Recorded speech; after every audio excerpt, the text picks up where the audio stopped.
136 kvadratli xonadonimizga kelganmiz. 4 xona, 10-etaj. Inshaalloh 9-kvartalda Novostroykadan uyimiz chiqyapti. Mansarda 10-etaj.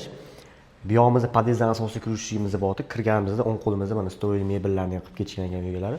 Bu yog'imizda uzun koridor qilingan, o'ng qo'limizda zalimizda joylashgan. Zalda ham ikkita oynalari bor, reshotkalargacha qo'yib qo'yishgan. Konditsionerlar ham bor ekan. O'ng qo'limizda oshxonamiz bor. Mana oshxonaga ham hamma joylari, mana xodimlik joylari ham bor ekan. Uyimizdan 136 kvadrat, juda katta, ikkita sanuzel. To'g'rimizda общий sanuzulimiz bor, mana ko'rsanglar bo'ladi. Bu yog'imizda родительский xonamiz bor. Родительский xonani ham o'zining ichida sanuzellari bor mana. Dushovoylar qilib qo'yilgan. Va o'ng qo'limizda ham bitta xonamiz. Mana ko'rsanglar bo'ladi, детский xonamiz bor-ku.